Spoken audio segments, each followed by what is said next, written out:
So hi! Welcome and welcome back to my YouTube channel, and for today's tutorial, ituturo ko sa inyo kung paano nga ba maglagay ng payment method sa Facebook gamit ang PayPal account. But first, kindly subscribe to my channel and don't forget to hit the subscribe button and the bell to notify you for my new updates. And if you want to learn more, just keep on watching and let's start.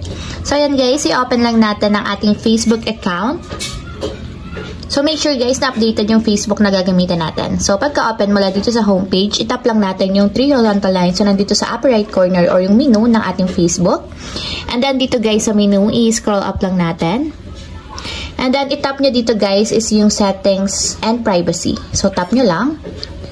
And then, dito guys, may makikita kayo ditong orders and payments. So, itatap nyo lang dito guys is yung orders and payments.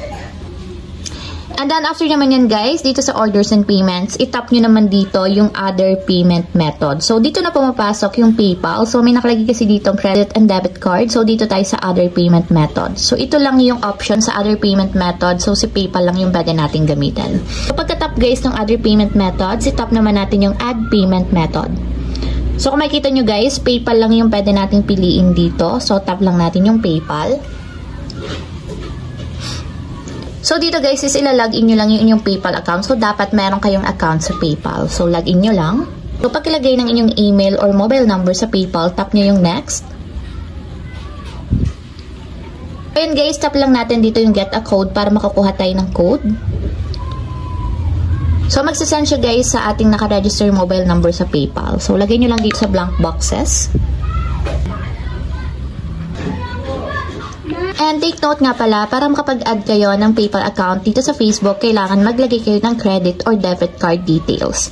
So, lagay nyo lang is yung inyong card holder name and then card number, lagay nyo din dito. Then, after nyo mailagay yung card number, so lagay nyo din yung expiration dates. So, month and year yung ilalagay nyo dito. Then, after sa expiration, so yung CVV number naman is makikita sa likod ng inyong card. So, usually ito yung 3-digit number katabi ng inyong signature. And then, kapag okay na guys, tap na natin yung add kapag nakompleto nyo na yung details. Card holder name, card number, expiration date, and then CVV number. So, tap natin yung add. So, ayan guys, naka-enable na yung ating card. So, tap naman natin dito sa agree and continue. So, ayan guys, successfully na nakapag-add din tayo ng PayPal account dito sa ating Facebook. So, ayun lang guys, ganun lang kasimple kung paano nga ba maglagay ng payment method sa Facebook gamit ang ating PayPal account. If you have a question, kindly comment down below and don't forget to hit the subscribe button and the bell to notify you for the new updates. And thank you for watching!